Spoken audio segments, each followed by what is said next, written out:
A Shalom Akim Shabbat Shalom, giving all praises, glory, and honor to Yahweh Bashem Yahushai Bashem Rakakwadash. Double honors to the apostles and the elders of Great Millstone for teaching us his truth, and salutations to the sincere Akim and Akwath and listen. May the blessing of election be upon your house. My name is Raquai. I'm back in here with another quick and Lord's will, as always, an edifying lesson. And for today's lesson, I wanted to,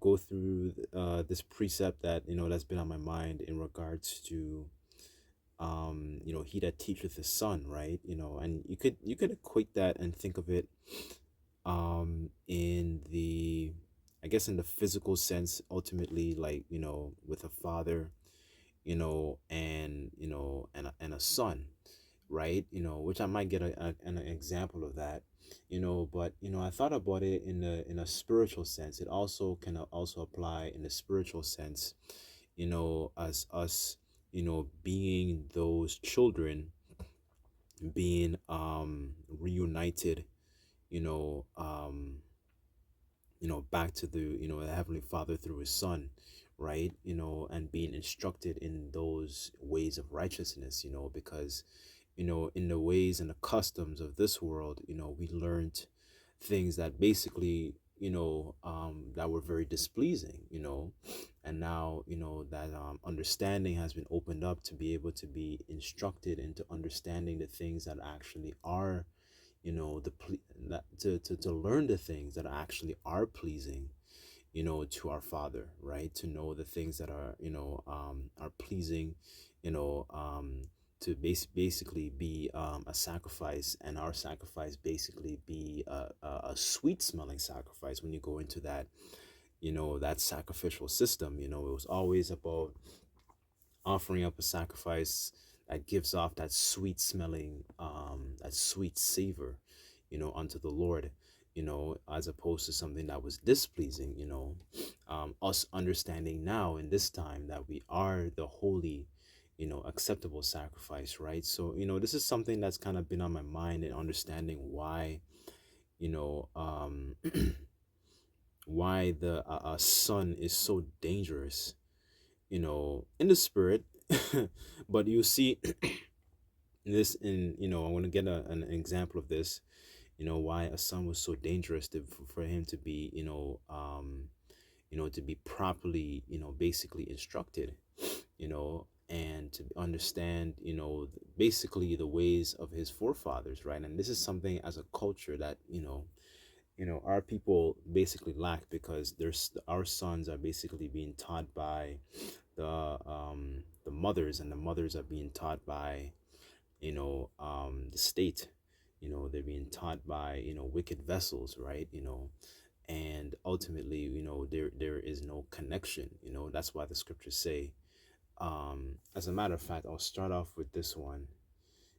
This is really just to show, and just have that understanding of why fathers are so, important, and ultimately understanding that why, there's a great fear. When you read in Revelation, the 11th chapter, there's a great fear, amongst the that spirit of life that fell upon those, those Israelites, and they stood upon their feet, because we're being cultivated into understanding the ways of righteousness, right? And these other nations understand that when we're in tune with our power, when we're in tune with the Heavenly Father, in the things that He is pleased with, the other nations, they they were very afraid, and they were they understood that the Lord Yahweh Bashim Shai, basically would fight for us. And that's really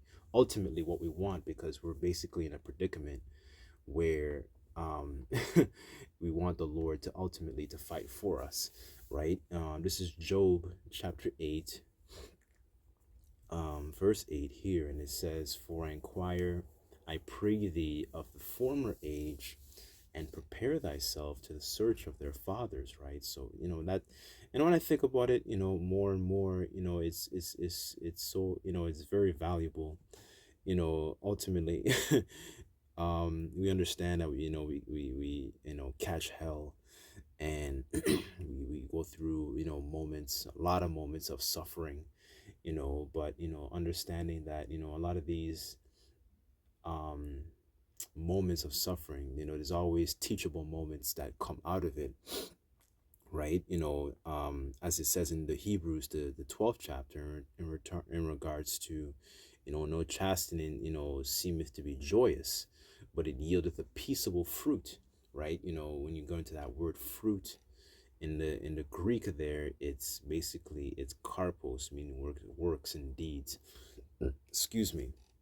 Kind of like how Yahweh Shai said a tree's known by its fruits, right? So us understanding that there's always lessons to be able to extract out of the suffering, out of the chastising, right?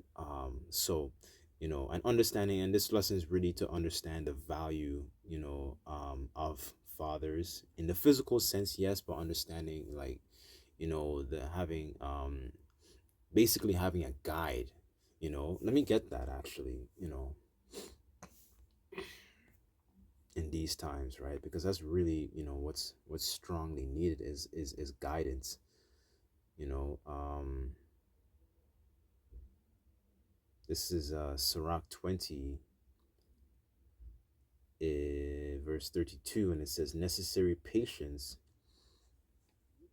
in seeking the Lord is better than he that leadeth his life without a guide, right? So there's no direction, there's no captain, there's no sail, there's no proper example to be able to model yourselves after, right? Because when you look at the mass majority of our young men, which is really something the enemy ultimately wants, is for them to be guided by Mos, by people who are are sodomites, people who are people who don't actually exemplify the Heavenly Father through his Son. They exemplify and the ways of our forefathers too, the ones who are righteous, of course, right?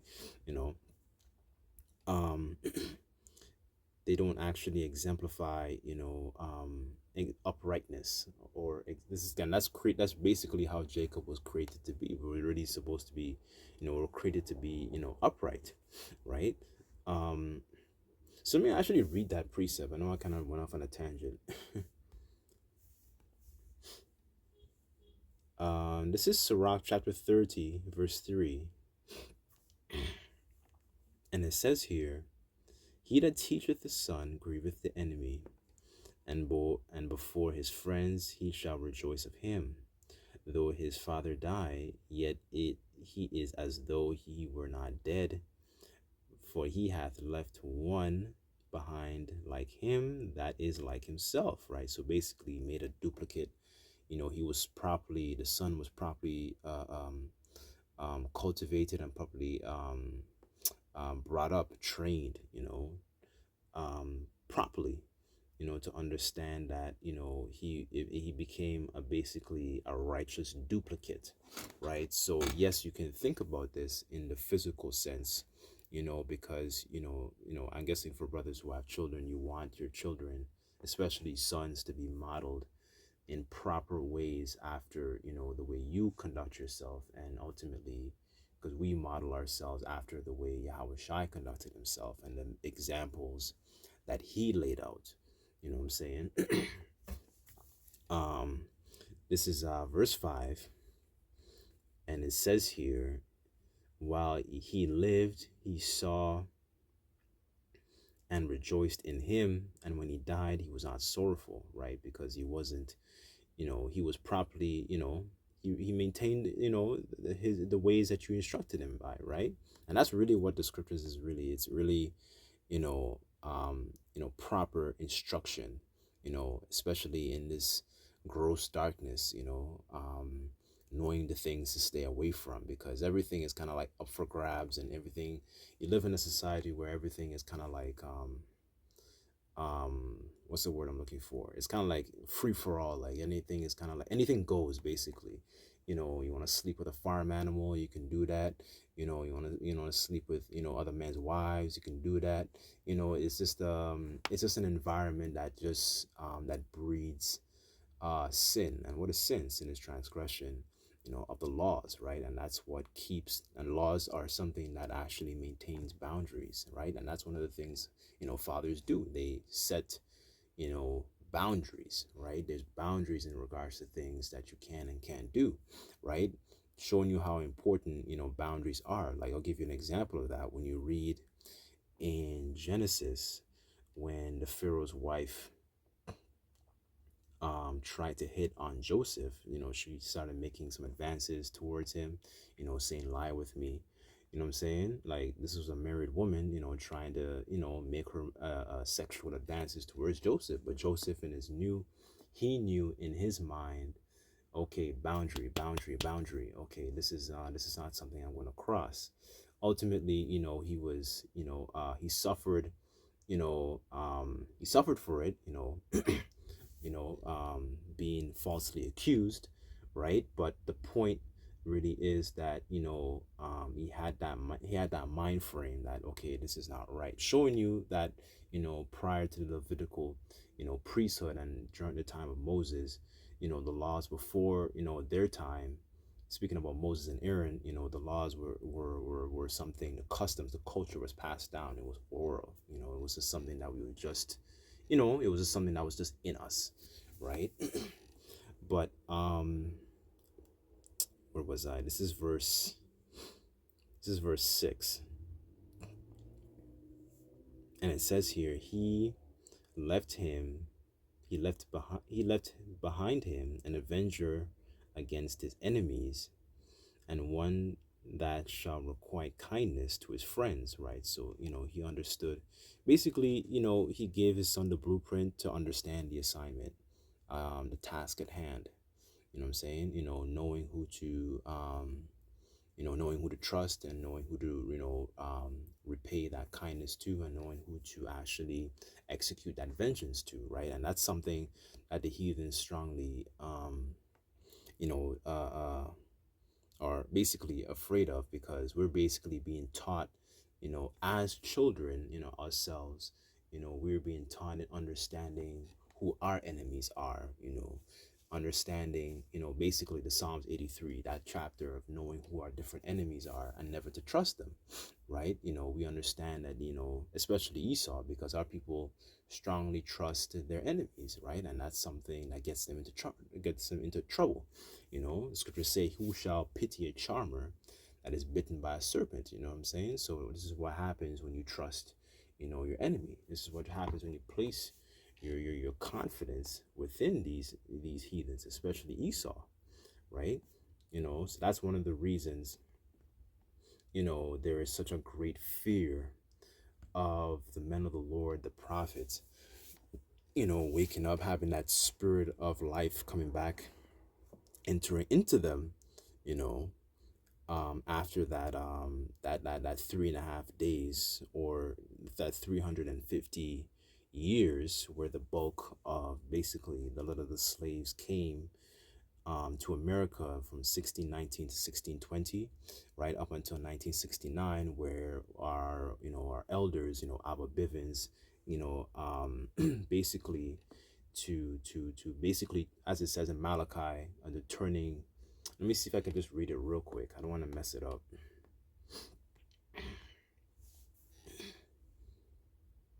This is Malachi 4 verse 5, and it says, behold, I will send you Elijah the prophet before the coming of the great and dreadful day of the Lord, and he shall turn the heart of the fathers to the children, and the heart of the children to the fathers, lest I come smite the earth with a curse, right? So there's basically a reconnection going on here, through our elders, Abba Bivens, and their what's it called?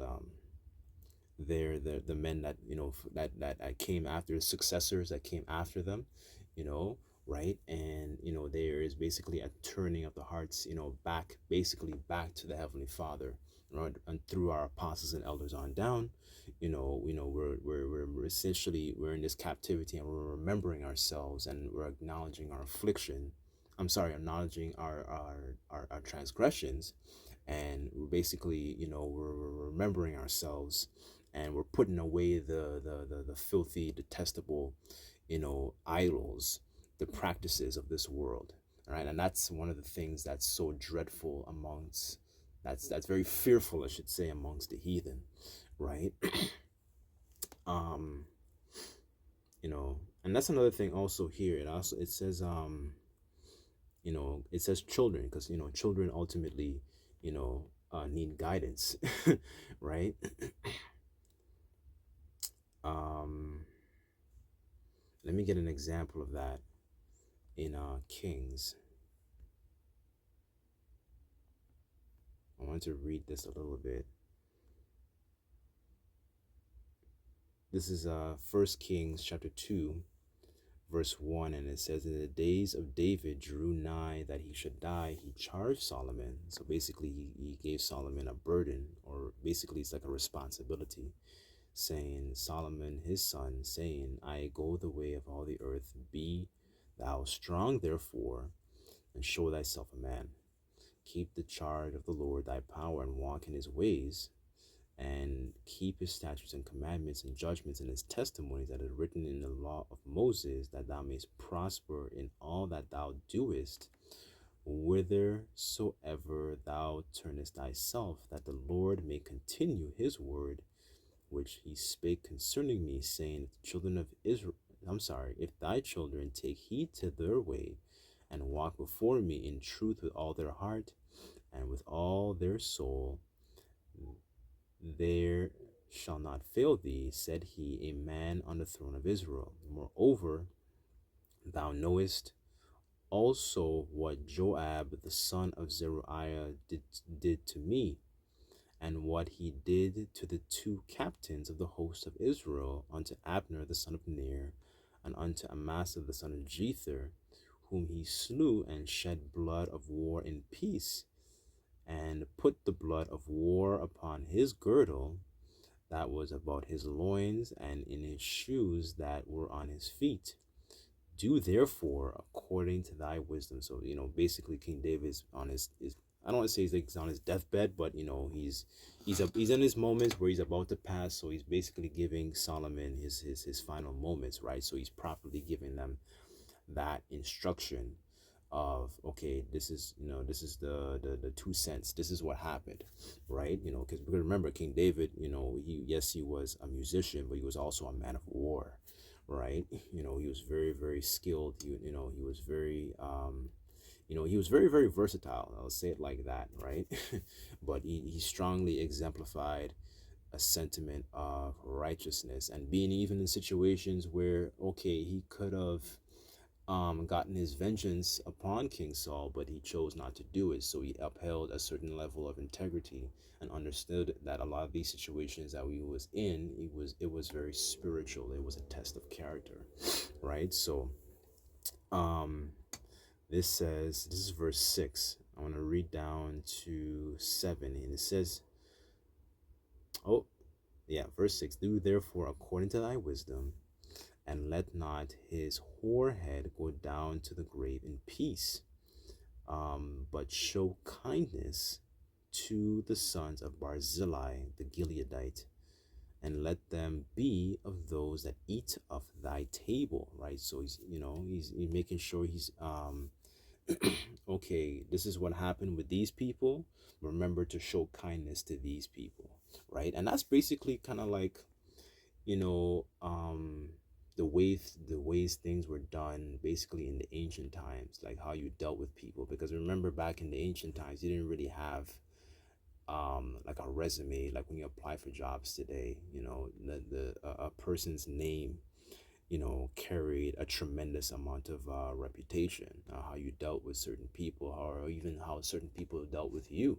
You know what I'm saying? It's such a very raw, um, organic way to actually, to have how people basically how they dealt with you.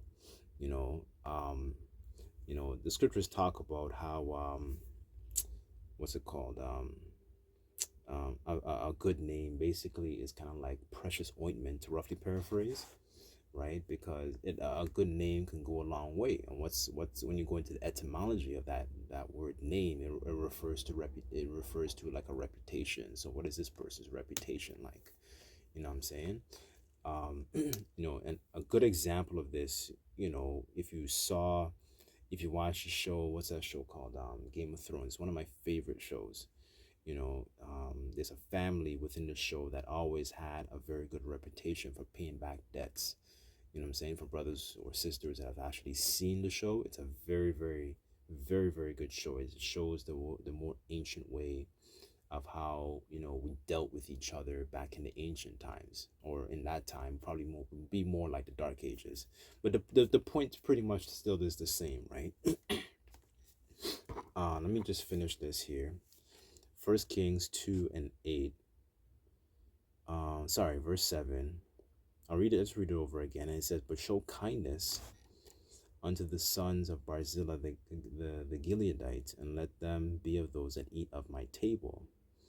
For so they came to me when I fled because of Absalom thy brother." Right? So, he's basically, reminding Solomon, oh, show kindness to these people, right? So, this is how these people dealt with me. This is how these other people dealt with me. Remember to, you know, um, do according to thy wisdom and show kindness to these people, right? He's giving his son Solomon here the blueprint of how to actually operate. You know what I'm saying? It's a very ancient way of how, basically how sons were actually properly instructed. You know what I'm saying? So, you know, I'll get another example, but this is more, I guess, more I suppose you can say a micro example.